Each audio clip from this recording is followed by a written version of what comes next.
Muy buenos días a los radioescuchas que nos sintonizan en las frecuencias de Telemetro Radio, a quienes nos ven por streaming a través de Metcongo, así como en RPC Televisión, en señal de televisión digital terrestre, y a los miles que desde cualquier parte del planeta nos siguen en las plataformas de Telemetro Cuarto Poder, ya sea en vivo o en diferido en YouTube. Bienvenidos a la emisión de hoy, viernes 9 de agosto del año 2024. Un día como hoy, de 1817, nació el más ilustre jurista ismeño del siglo XIX, don Justo Arosemena Quesada. En honor a su memoria, se celebra hoy en Panamá el Día del Abogado. Felicidades a todos los abogados, colegas, especialmente a todos los que hacen su trabajo con integridad profesional. Muy bien, en materia internacional, el expresidente catalán Carles Puigdemont, huido después de participar ayer en un acto en Barcelona, pese a tener una orden de detención, se encuentra ya fuera de España, según aseguró este viernes su abogado Gonzalo Boye. En declaraciones a las radios RAC 1 y Catalunya Radio, el abogado afirmó que el líder independentista se encuentra desde ayer en un lugar seguro fuera de Barcelona, de Cataluña y del Estado. El juez del Tribunal Supremo Español que lleva la causa contra Carles Puigdemont pidió este viernes explicaciones al Ministerio del Interior y a la policía catalana por la fuga la víspera del independentista catalán, quien reapareció en España tras casi 7 años huyendo de la justicia. El juez Pablo Llarena demandó conocer cómo era el operativo inicialmente aprobado y dispuesto para su captura y cuáles fueron los elementos que determinaron su fracaso, según documentos judiciales hechos públicos por el Supremo. Por su parte, el ministro español de Justicia, Félix Bolaños, señaló que hoy el operativo policial de ayer en torno a la investidura de Salvador Illa y el retorno de Carles Puigdemont era responsabilidad de los Mossos d'Esquadra, la Policía Autonómica de Cataluña. Es un operativo policial que corría a cargo de los Mossos, que eran la policía competente, tanto para garantizar la normalidad del Pleno Parlamento como el cumplimiento de los mandatos del Supremo, afirmó Bolaños en unas declaraciones ofrecidas desde París, donde se encuentra de visita. Muy bien, por otra parte, el ejército de Ucrania afirmó este viernes que bombardeó con éxito una base aérea militar de Rusia en la región de Lipetsk, a unos 300 kilómetros de la frontera con Ucrania, en una zona atacada durante la noche con drones. Durante el ataque fueron alcanzados depósitos con bombas aéreas guiadas y otras instalaciones en la zona de la base aérea, indicó el Estado Mayor ucraniano en un informe. Por su parte, el gobernador de esa entidad de la Federación de Rusia, Igor Artamonov, informó que los drones ucranianos atacaron esta madrugada y causaron un incendio en un aeródromo militar en la región de Lipetsk y ordenó la evacuación de 5 localidades aledañas. Se produjo la detonación de objetos explosivos lejos de edificios civiles. Todos los servicios de emergencia se encuentran en el lugar, escribió en su canal de Telegram Artamonov, que añadió que la región sufrió anoche un ataque masivo de drones que dejó al menos 6 personas heridas. El gobernador pidió a los ciudadanos abstenerse de publicar fotos y videos de los daños causados por los drones, ya que ayudan al enemigo a corregir la dirección y la precisión de sus ataques. En las redes sociales y en la mensajería instantánea hay llamamientos a abandonar Lipetsk. Estos mensajes son enviados por el enemigo para sembrar el pánico, advirtió. La región de Lipetsk colinda al sur con la de Kursk, donde el martes pasado irrumpieron tropas ucranianas que hasta hoy, cuando se cumple el 4º día de combates, no han podido ser expulsadas del territorio ruso. Y por último, al menos 9 personas murieron y 20 resultaron heridas este viernes cuando un autobús chocó contra un puente cerca de Ankara, según un primer balance del gobernador de la capital de Turquía. El accidente se produjo hacia las 5 horas locales cuando el autobús de pasajeros que viajaba desde Eskişehir, en el centro del país, chocó contra la columna de un puente en una autopista cerca de Ankara. El accidente provocó la intervención de un gran número de vehículos y personal de emergencia, informó la cadena de televisión pública TRT. El gobernador de Ankara, Basit Şahin, citado por TRT, afirmó que no había ningún rastro de freno en el lugar, lo que deja pensar que el conductor se durmió. Las autoridades abrieron una investigación y hay que decir que los accidentes de autobús son frecuentes y comunes en Turquía. Apenas en mayo, 10 personas murieron y 40 resultaron heridos cuando un autobús chocó con 2 vehículos y un camión en una autopista de Mersin, en el sur del país. Eso es lo más destacado a esta hora del día en materia internacional, mi querida Flor Mari Misrachi Ángel. Hay varias cosas importantes. Ayer fue la designación de Dino Mon como director del Seguro Social a partir de octubre. Enrique Lau dice que va a ser transparente en cuanto a la información que le va a dar a Dino Mon. Eso esperamos, pero salir diciendo que es un éxito la gestión me parece una cachetada a todos los que han incluso muerto por falta de atención a tiempo. Bueno, el presidente José Raúl Mulino ayer en su conferencia de prensa, cuando hizo el anuncio de Dino Mon, además se refirió en términos muy duros con la actual administración del seguro, la catalogó de desastre, ¿no?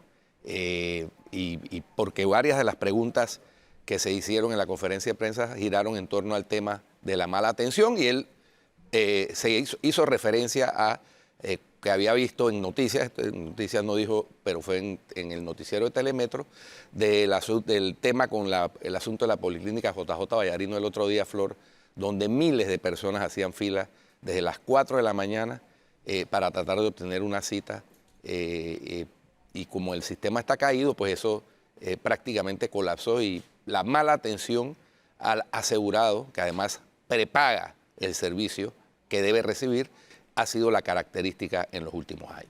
Yo no sé quién puede catalogar o calificar de éxito Enrique Lau.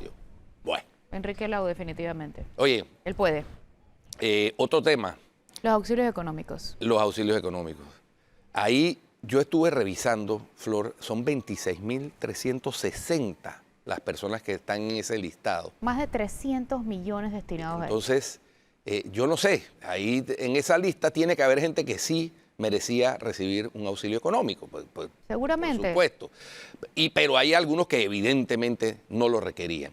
Entonces... O sea, por ejemplo, ahí está lo de Nelson Jackson, que la Asamblea puso como su representante en la directiva del Canal de Panamá. Sí, anoche o ayer, en la sesión de ayer, con una votación, digámoslo así, dividida, mayoritaria, pero no unánime, fue aprobado como representante de la Asamblea ante la Junta Directiva del Canal.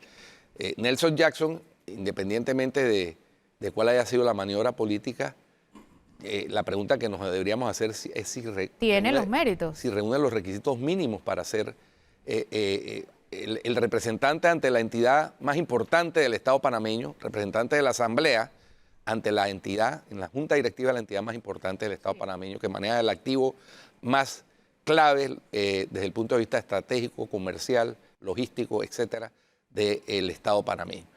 Nelson Jackson estuvo involucrado en una situación de lesiones personales, ¿no? Siendo acusado por lesiones personales, uno de los casos que la Corte terminó archivando, casos que maneja la Corte contra diputados, porque recordemos que los diputados tienen un fuero especial.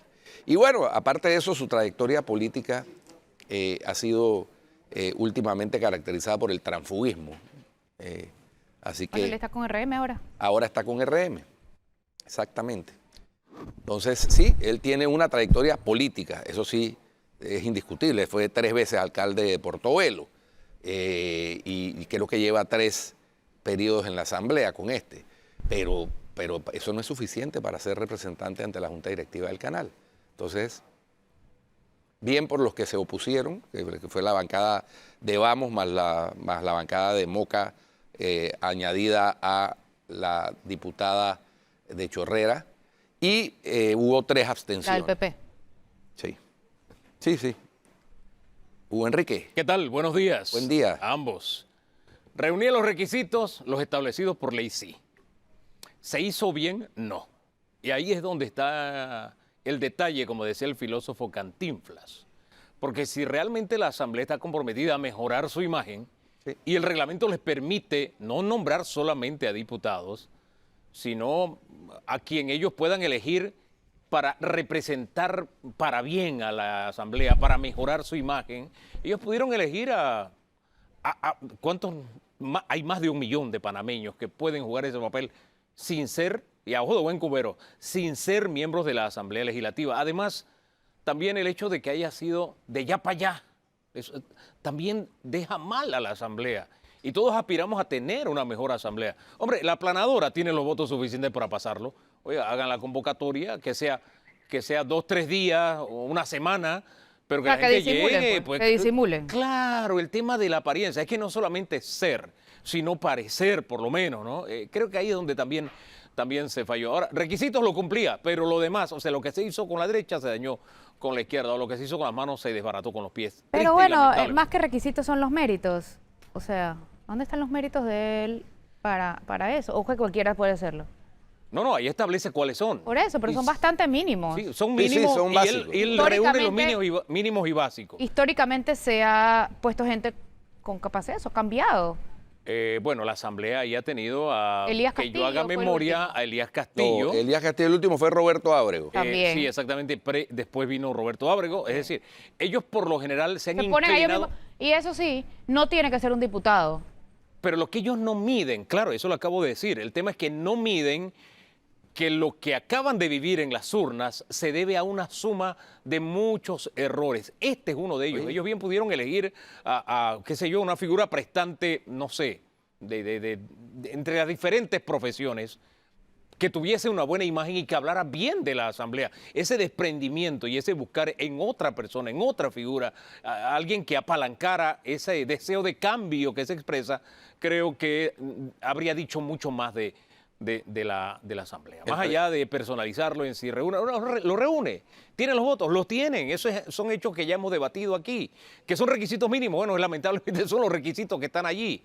Pero aspiramos a más de nuestra Asamblea. Queremos que la Asamblea lo haga mejor. Queremos que la Asamblea lo haga bien. Y precisamente por eso es que hacemos estas observaciones. El presidente Mulino, antes de tomar posesión, había afirmado que la Asamblea estaba a un tris de que la gente le prendiera fuego. Pero ellos no han descubierto eso. Le siguen echando gasolina alrededor. Oye, otra cuestión que me pareció destacable, ayer en la conferencia de prensa de los jueves, el periodista O'Higgins Arcia de la prensa. Eso iba a decir, buena pregunta. Le preguntó a el presidente José Raúl Mulino hasta cuándo el gobierno de Panamá va a permitir que el asilado en la Embajada de Nicaragua siga interviniendo activamente en política. El presidente Mulino, a diferencia de las otras preguntas en donde se explayó largamente, fue muy tajante, muy cortante y dijo, de eso se está encargando la Cancillería, no más. Vamos a ver cuál es el encargo que está haciendo la Cancillería en eso. Yo creo que el fondo y la forma nos revela mucho. Bueno. Totalmente. No sé qué le revela a ustedes, pero revela mucho. Y a propósito de esas actuaciones, pues le salió el tiro por la culata al asilado, porque él había designado en una de sus maniobras típicas, salidas del tiesto, como representante de RM a un miembro de otro partido, de CD. Y el presidente del CD, el actual presidente del CD, Rómulo Rux, se opuso a eso, entonces tuvieron que designar de última hora a el amigo fiel Luis Eduardo Camacho, que sí es parte de la junta directiva de RM, que era lo que le había pedido el ministro de la presidencia, Juan Carlos Orillac, a el asilado. Eso, entonces, ahí tienen una muestra de cómo son esas jugarretas chuecas que trata de hacer el individuo de Marras. Que le salen bastante bien generalmente. Bueno, esta le salió mal. Esta le salió mal. ¿Qué tan importante era que esta le saliera bien? No sé, Flor, pero esta le salió mal. Y le salió mal con alguien que antes era su aliado incondicional, ¿no? Recordemos. Para mí esa ruptura y ese distanciamiento entre Mulino y Martinelli está a punto de caramelo, ¿no? Basta ver la historia con Rómulo Rux para proyectar en el futuro lo mismo porque ahora es el presidente José Raúl Mulino y el otro trata de hacer una presidencia paralela desde refugiado en una embajada, violando la Convención de Asilo. Mira, Solo hecho de que se lo permitan dice mucho. Yo lo lamento por ti, pero siento que la ruptura se dio y creo que la frase del presidente implica... ¿Lo lamento por ti? Sí, desde el lo lamento por ti como que ya, ahí rebasó. Y el mensaje de ayer es como quien dice, ya, cartas en el asunto Y tenemos que ver los resultados nada más. O sea, es el mensaje que yo percibo, pero yo Sí. puedo estar equivocado, insisto, cada vez que hago una apreciación, ¿no? Cada vez que hago una apreciación. Bueno. Porque eso de la ruptura, los distanciamientos, Sí. no, hombre, no. Eso, Y en la reunión, yo no abogo ya por ese tipo de cosas. en la reunión, ahí con los presidentes de los partidos políticos, La Pues- prueba de fuego va a ser el proyecto de amnistía. Ese es el proyecto que va a definir esto. Sí, que no es realmente. Mira, ahí hay que ponerle un ganchito a don Camacho. Luis Eduardo Camacho, porque él insiste, este no es un proyecto de amnistía. Claro que no lo es, pero se toma medidas respecto a la amnistía, o sea, califica los que podrían beneficiarse. ¿Y quién con una podría amnistía. hacerlo? Entonces, después vendría el paso del proyecto de amnistía, es decir, que mida zapato número 9, que sea del color tal, tiene que ser el saco del tamaño tal, de la largura tal, con el quiebre tal. Entonces, después que ya yo he dado la medida, entonces mando la orden de compra, que sería el proyecto de amnistía real, ¿no? Estas son las medidas nada más para ajustarla. Este es el molde, por decirlo de alguna forma. O por lo menos yo el molde, yo lo percibo de esa forma. El molde, la tela, los hilos y la aguja. Después y después vendría- viene la confección del traje. a la Después, medida. sí, después no, se confecciona el Así. traje y después vendría entonces el que llenaría el traje. Sí. Yo lo concibo de esa manera Es así. e insisto, es lo que yo aprecio, en mi opinión. Además, Puedo estar equivocado. la narrativa de Camacho, bueno, sí, la gente lo bautizó proyecto de amnistía.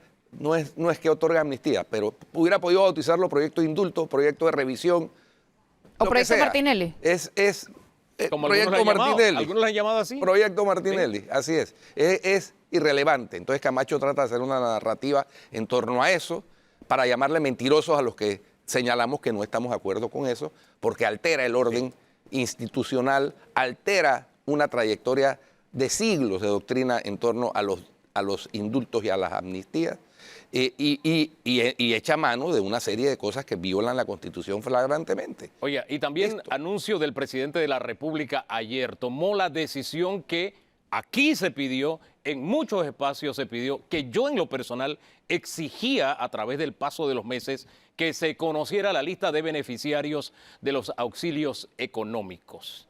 Oye, ahí aparece Ángela Famanía, mi hija.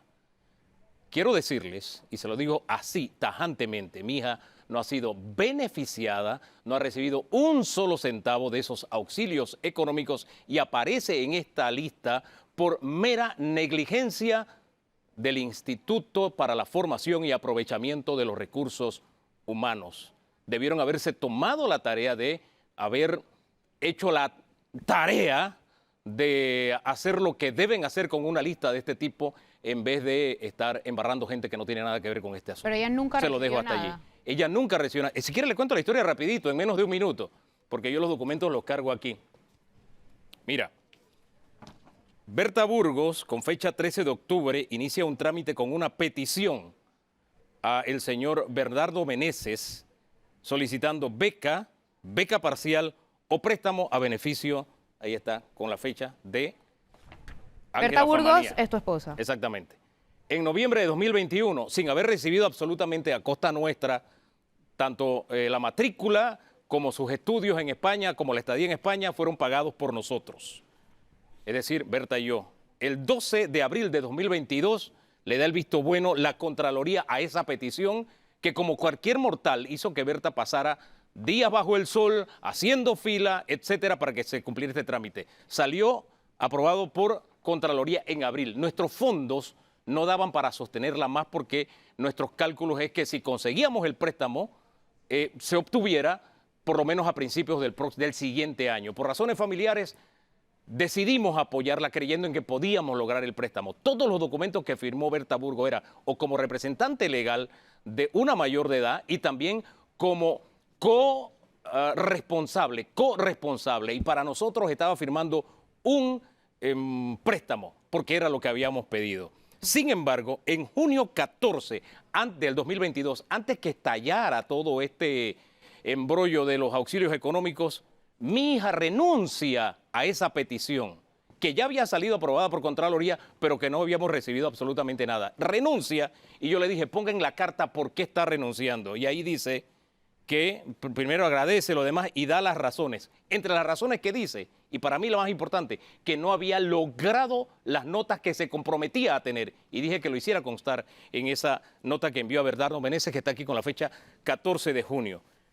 Y Lo lo que hizo veo- llegar Dale, el 14, 2 días después de llegar a Panamá, que aquí está entonces también su pasaporte de cuando llegó.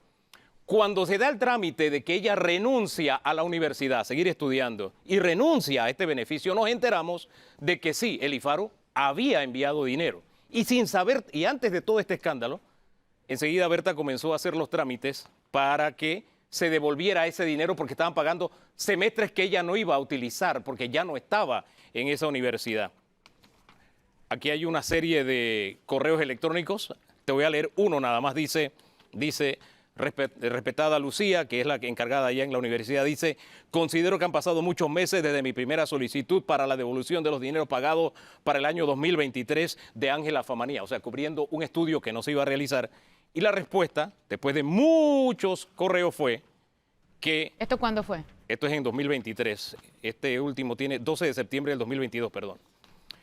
El último que se recibe es donde le dice que el contacto es con el IFARU y no con nosotros. Mientras estos correos se mandaban a la Universidad de Nebrija en España, acá Berta estaba haciendo los contactos con el IFARU y se le mandaron notas, mensajes para que ellos retiraran ese dinero que estaban pagando por un estudio que no se iba a realizar porque mi hija había renunciado a ese préstamo que creía tener y a ese beneficio porque al final no iba a realizar esos estudios. Y la decisión se tomó en mayo y en ese mismo mes se hizo ese desembolso, le insisto, de unos estudios que ya no iba a realizar. La solicitud, Sí. Hugo, fue de préstamo, no de auxilio. Exactamente. Ahora bien, Pero mira que aquí te habla de auxilio económico educativo o eso se disfrazó de No, préstamo. es que, mira, aquí dice auxilio económico, acá arriba, subprograma auxilio económico. Por Como eso. todo lo que, como te dije hace unos segundos, como todo lo que ella afirmó decía que era corresponsable, y aquí al final dice representante legal, nosotros pensábamos que estábamos firmando un préstamo, porque aquí ni siquiera, cuando esto se hizo, ni siquiera había surgido el escándalo de los benditos auxilios económicos. Cuando surge el escándalo, yo sí le pregunto a Berta, nosotros firmamos un préstamo Un auxilio. o un auxilio, dice ella. Antes de que incluso saliera el nombre de mi hija, buscó y dice, wow, es auxilio económico. Bueno, lo que viene es serio. Dice, pero no te preocupes, yo estoy tramitando porque ellos no pagaron nada y el pago que enviaron ya, Ángela no estaba en esa universidad.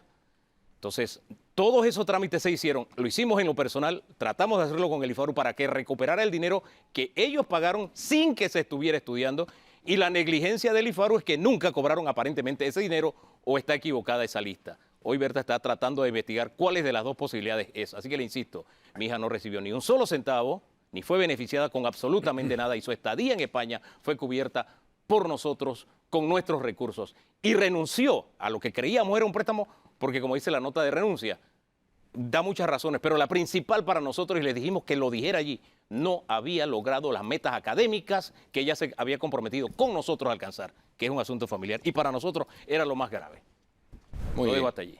Buena la aclaración. Buena aclaración. Y bueno, así debe haber varios casos en ese listado de 26 mil Mira y que Julio tantos. Bermúdez sacó una aclaración también, También. de lo de Exacto, su sí. hija, También, bien escrita también. también. Debe haber varios casos, porque ya te digo, en esa lista, yo no sé, está muy bien que se haya publicado, pero yo hubiera preferido que se hubiera depurado antes de publicarlo. Fíjate, cierro con algo adicional que nosotros le dijimos, sabiendo que ya se había pagado algo que ella no iba a utilizar, le dijimos, incluye allí, por si acaso hay algún traslape de tiempo y se pagó o cubrió un mes o no lo cubrió, incluye que usted está dispuesto a pagar y cierra esta nota diciendo del 14 de junio del 2022, quedo atenta, firma Ángela Famanía, para todo aquello que la entidad requiera de mi persona y reitero mi compromiso con las obligaciones adquiridas con el contrato, es decir, que si había que pagar algo porque lo que ellos cubrieron de pronto cubría algo, si se daba ese traslape, nosotros lo pagábamos y estamos dispuestos a hacerlo porque esa es nuestra obligación y así tiene que ser con las personas que actúan de frente con honestidad y con seriedad. Por eso yo estaba pidiendo también públicamente que se conozca la lista, porque nosotros no teníamos absolutamente nada que ocultar en este tema. Así de frente. Como tú habías puesto en redes, no es que sea fake news, sino que está... La información es maliciosa. La información Sí. es maliciosa, pero no es que sea falsa, sino que está mal... Bueno, No, es que cuando yo publico una enfocada. información a medias y más viniendo de Foco, y se lo digo así de frente, porque no es la primera información que Foco publica respecto, no a mí, Pero sino a las espérate, mujeres, pero sino a las estaban mujeres. las listas, ¿no? Sí, pero permíteme, no es la primera vez que Foco publica informaciones no respecto a mí, sino a las mujeres que están a mi alrededor, entre ellas mi esposa, diciendo que logra cosas a través mío. Y me parece una falta de respeto. Ellos tienen todos ellos tienen mi teléfono. Por lo menos llámame para saber qué es lo que pasa. Con el tema de mi esposa, dijeron que trabajaba en un lugar nombrada por Nito Cortizo cuando no era así. Falsearon la información como la falsean aquí. Por lo menos llama y pregunta, oye, ¿de verdad recibiste un auxilio económico? Y con mucho gusto se le dan los documentos y se le dice, mira, aquí está la verdad. Y publica las dos verdades que tú tienes. Y yo actúo como periodista de esa manera. Irresponsable es que yo publique una información a medias y que la hagas circular a través de las redes sociales sabiendo que es una información a medias. Por eso siempre yo le digo, la información en redes sociales es irresponsable por naturaleza. La diferencia es que el periodista busca fuentes, corrobora la información, tiene las dos versiones, a menos que una de las dos partes diga, ¿sabe qué? Yo no quiero, o no contesta, o no quiere dar la información, o no quiere dar su versión. Así de sencillo. Así actuamos los periodistas responsables. Pero lamentablemente las redes sociales son irresponsables por naturaleza y no todos cumplen con un decálogo como buenos comunicadores. Les digo que el listado de 23.631 beneficiarios habría la necesidad, digo yo, de depurarlo porque incluye auxilios económicos no reembolsables y otros programas. Esos programas incluyen becas, incluyen préstamos. Entonces, o sea, para que la gente sepa que hay de todo, en ese listado de 23.631. Y el tema es que como uno maneja opinión y trata de hacerlo responsablemente y cuando lo hace, lo dice con nombre propio y dando la cara con responsabilidad, entonces cuando este tipo de cosas suceden, esas personas que de pronto se han sentido afectadas por una opinión o por una información que no se quisiera dar a conocer, festinan este tipo de cosas. Entonces, precisamente Foco se hace parte de ese tipo de morbo cuando publica informaciones de este tipo, primero, sin siquiera tener la otra parte, e inventando, como ha inventado en otros casos, como en el de mi esposa, por ejemplo, y lo digo así de frente y claro, porque me parece misógino que lo hagan con las mujeres que están a mi alrededor. Hombre, si quieres atacarme a mí, atácame a mí directamente, pero no lo hagas usando a las personas que están a mi alrededor, porque si tú miras incluso esa documentación, yo no aparezco por ahí por ninguna parte.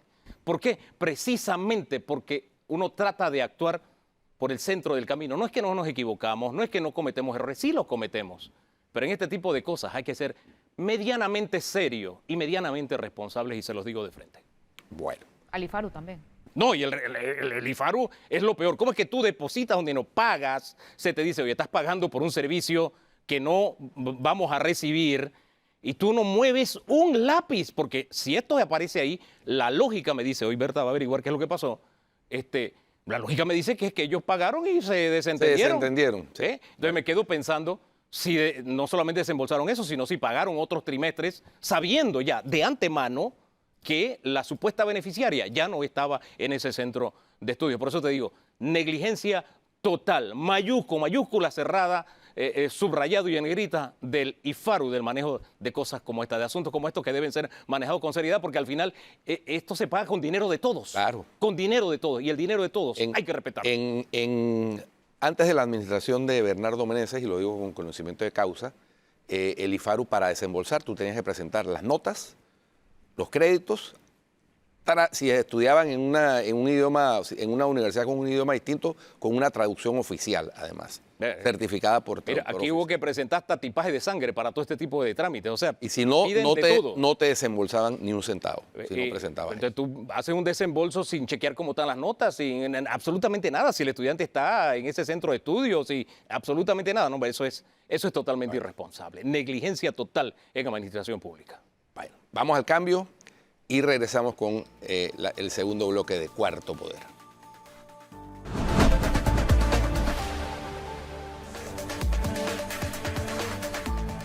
Bien, estamos de regreso en Cuarto Poder. Ya nos acompaña vía Zoom el abogado Rodrigo Noriega, con quien, antes de felicitarlo por el Día del Abogado, vamos a conversar. ¡Ay, feliz día, Guido! Oiga, Gracias, sí, gracias. Guido. Gracias. Don Rodrigo. Vamos a conversar con Rodrigo.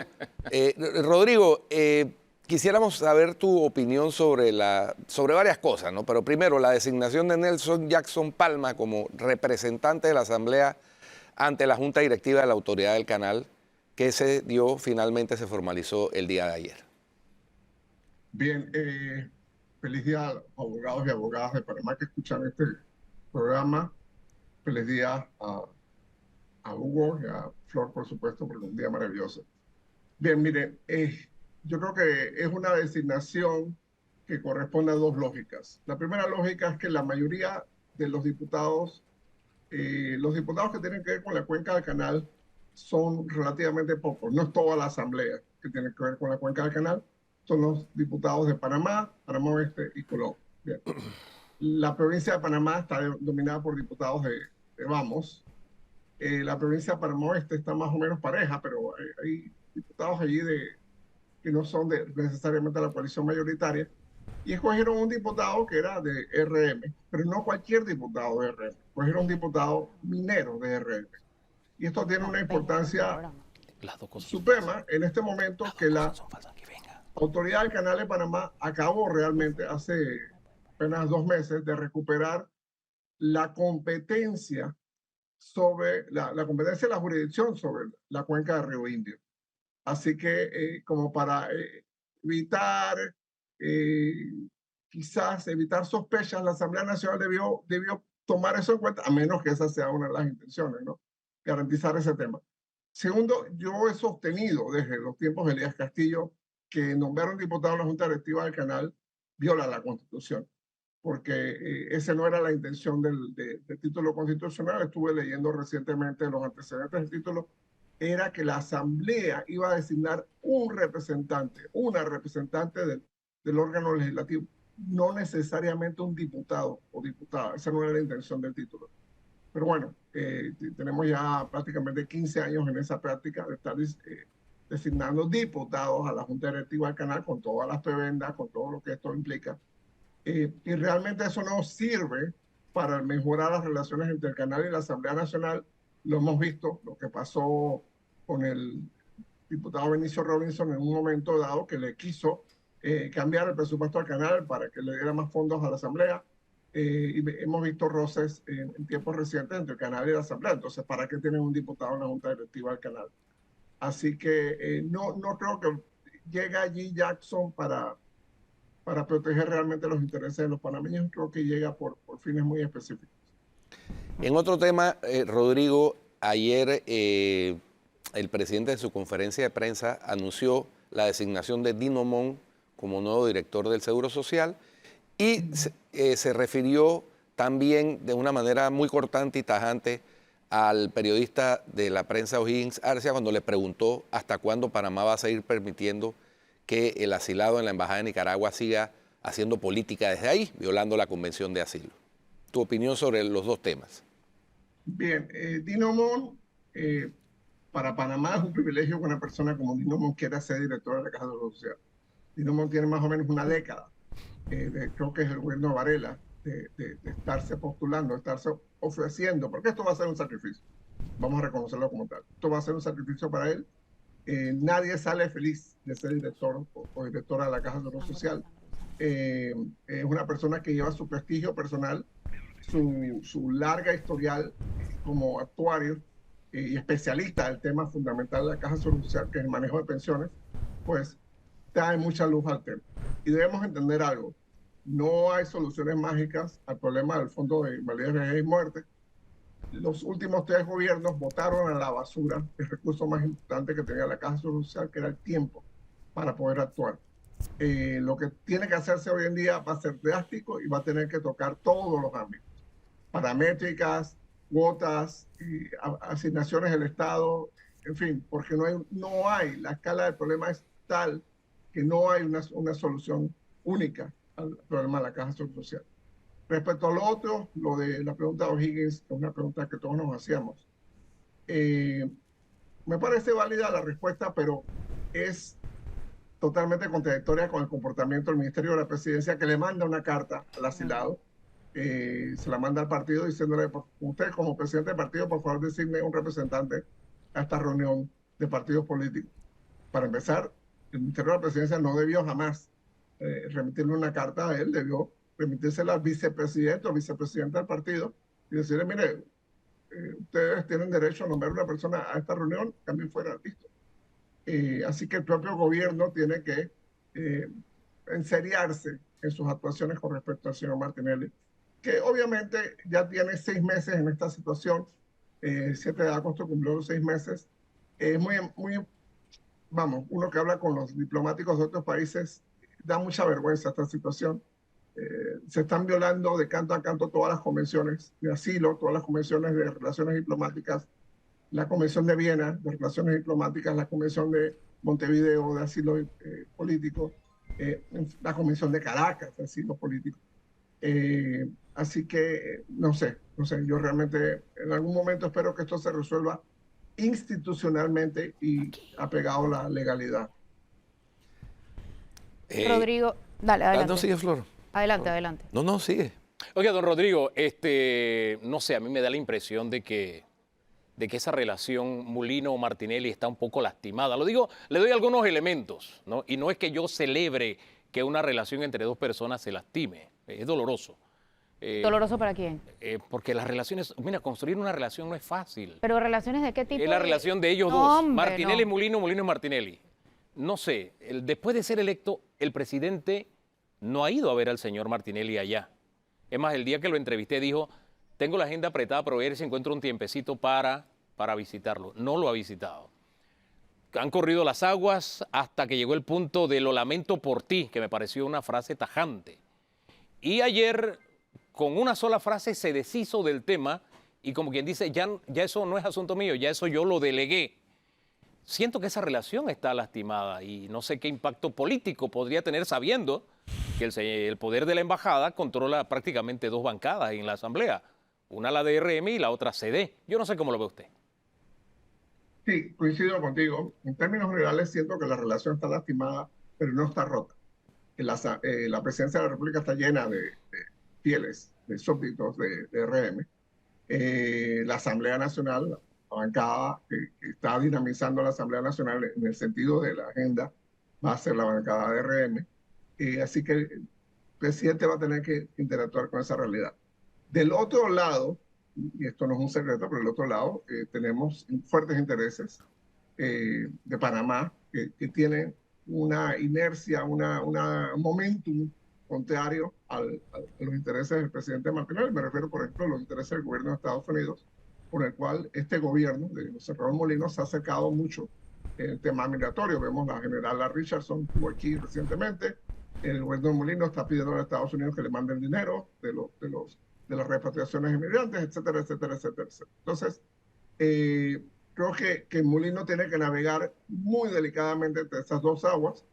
Panamá va a tener que ir a los mercados internacionales tarde o temprano a buscar fondos. Eso significa, si vamos al mercado de dólares en Estados Unidos, eso significa tener un visto bueno del Departamento del Tesoro.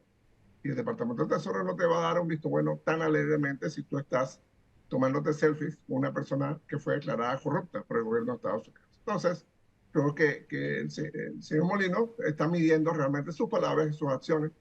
Me imagino que detrás de cámara, detrás de escena, tiene que haber también algunos roces, algunas fricciones.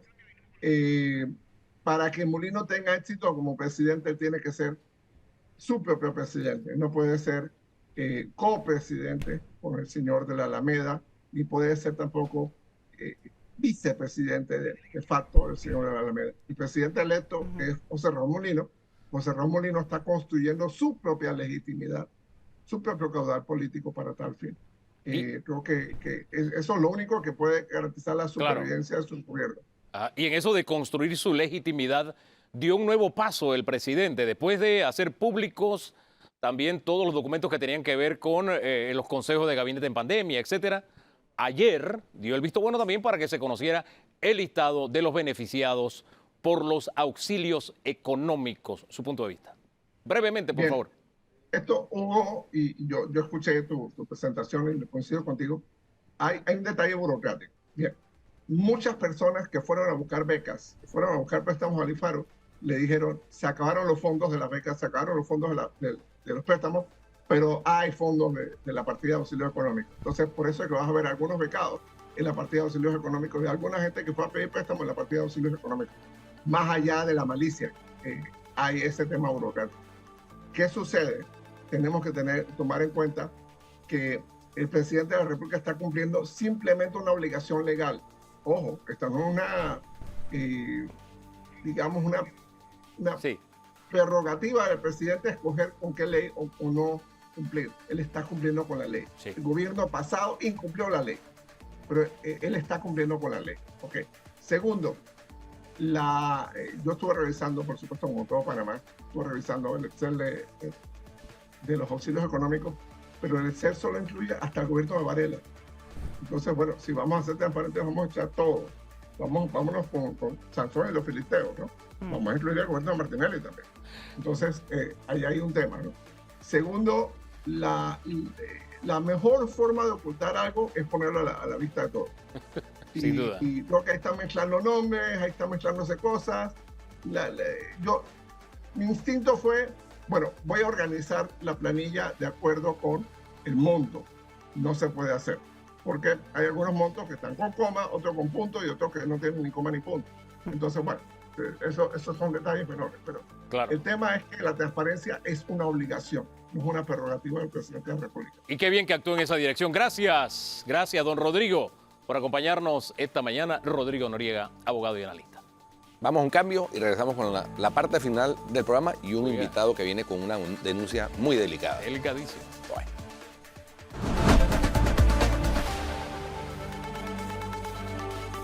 Ya estamos al aire. Oiga, Mario Julio Alcedo nos acompaña, estuvo en Telemetro Reporta esta mañana, nos dio unos pincelazos de una denuncia que creo que merece la pena que profundicemos. Bienvenido a Cuarto Poder. Muchas gracias, Hugo.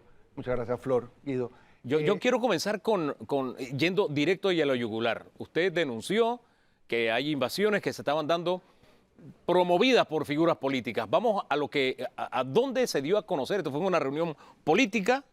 Es un video que nos llegó. Ajá. Fue una reunión de una de las comunidades que nos han comunidades, invadido ok. la finca. Nos llegó el video y en el video pues hay unas amenazas y hay unas confesiones, lo que parecen ser confesiones, diría yo. Vamos a la confesión de la que usted habla. Desde acá, desde Finca 51 de Chanquinola, denunciamos al país, a la comunidad. Somos solidarios con esta comunidad integrante del Movimiento Comunal Nacional Federico Brito, que se debate en este momento frente a la amenaza de las autoridades de ejecutar un lanzamiento forzoso contra más de 100 familias que habitan esta comunidad.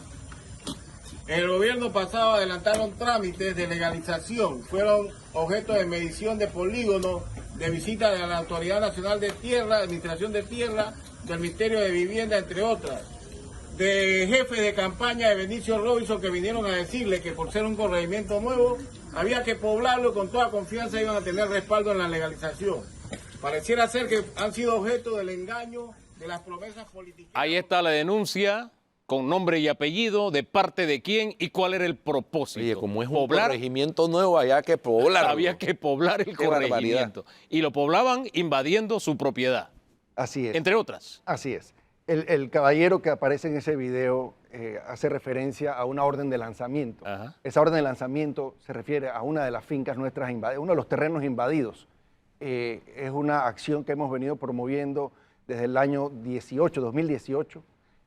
Nos ha costado a la familia en abogados, peritos, hemos tenido que probar de múltiples formas de que es nuestra propiedad. No era una propiedad baldía, era una finca, es una finca en operación agroganadera. En ningún momento estuvo baldía.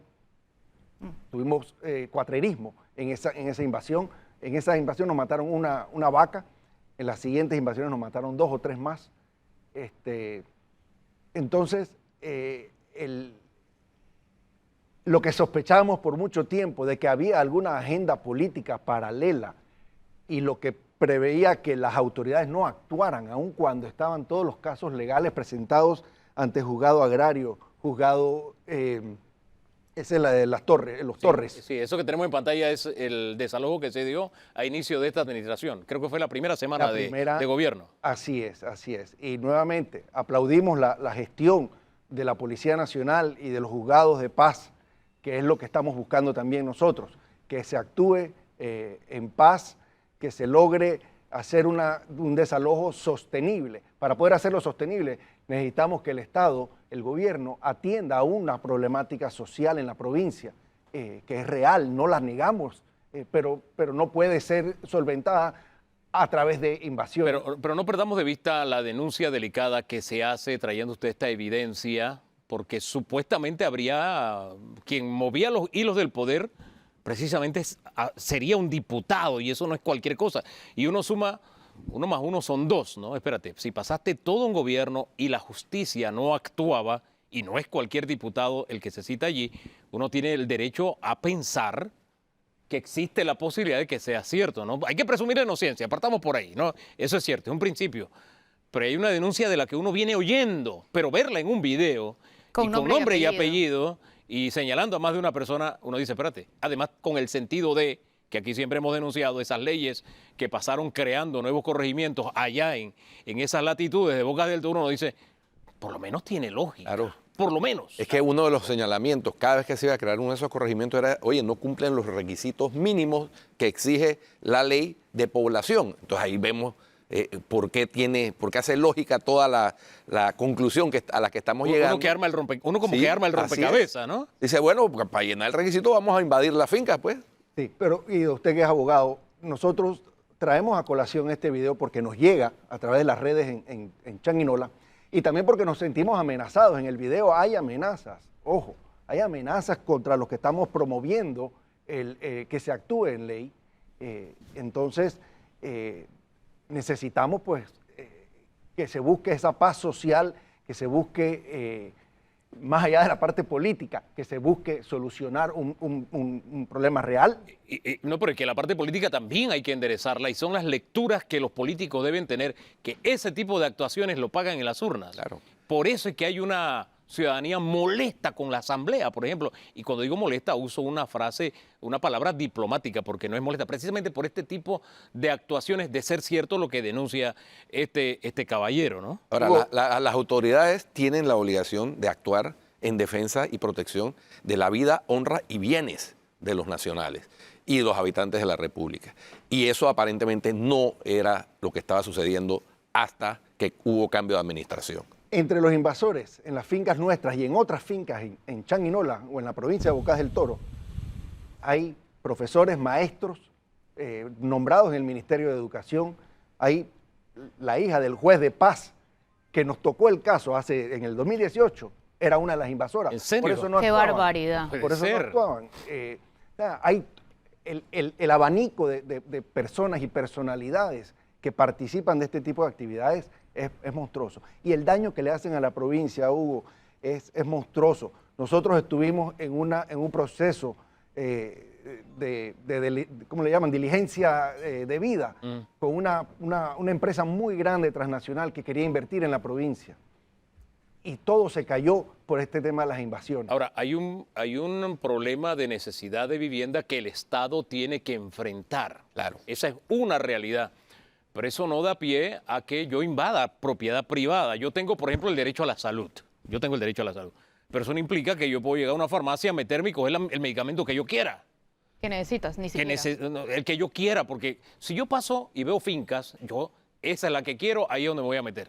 Fíjate, por eso uso la palabra la que quiero, porque me parece un tema delicado. Claro. Si no, ahí es donde las autoridades tienen que son llamadas a jugar el papel que deben jugar, precisamente. Y el Estado tiene maneras de atender ese cumplimiento de ese derecho con terrenos nacionales que están baldíos. Porque esa no es una necesidad que podemos pasar por alto. Estoy seguro que en la provincia de Bocas del Toro debe existir, deben existir terrenos nacionales baldíos en donde se pudieran desarrollar programas de vivienda social perfectamente. En el video, la persona que habla hace referencia a que en la administración anterior fueron del Ministerio de Vivienda a tomar medidas, a hacer mediciones. Ya hicieron agrimensura de los terrenos. Hicieron agrimensura a los terrenos. y ojo, disculpa, sí. nos avisaron. Ah, sí. Porque bueno, era una forma sí. de buscar una solución de expropiarnos e indemnizarnos. Ahora, cuando es expropiación, el Estado es el que pone el precio, dice, ahí no es precio de mercado. No estamos claros. Por ahí va el asunto. Usted puede tener un precio de su tierra, de su propiedad, según la tasación que sea, pero cuando es expropiación, el Estado es el que dispone cuánto le va a pagar. Esa es una referencia nada más. Así. Él dispone. Sabemos que también fue el MEF y la Contraloría a hacer precisamente avalúos. Sí. Así que lo que nosotros quisiéramos pues pedirle al Estado es que se continúen buscando soluciones. ¿Cuál es la solución? No sabemos. expropiación o buscar terrenos nacionales, como dice el licenciado, pero necesitamos una solución sostenible, porque de nada sirve hacer un desalojo, un desalojo sí, con algo de fuerza si la policía no puede vivir allí en la finca. Total. Entonces, 2 meses después, 1 mes después van a regresar. No, pero aquí cobra vigencia aquella denuncia que uno siempre escucha, no, hay invasiones que son organizadas, qué sé yo. Usted nos dice que hay personas que son profesionales, que tienen cómo comprar, adquirir una vivienda. Hay otros que de seguro sí tienen la necesidad y el Estado tiene que velar para darle una respuesta y tiene que encontrarla porque la ley obliga al Estado a hacerla. Pero eso no da pie a que se abra ahora la ventana a las invasiones de propiedad privada. Eso, Bueno. el Estado de Derecho se cae. Muchas gracias, A usted. Mario Julio. Muchas gracias a Telemetro. Bueno, se nos acabó el tiempo. Si usted sigue en Telemetro Radio, siga con los muchachos del Bronx y en RPC Televisión, la retransmisión de los Juegos Olímpicos. Hasta el lunes. Ven.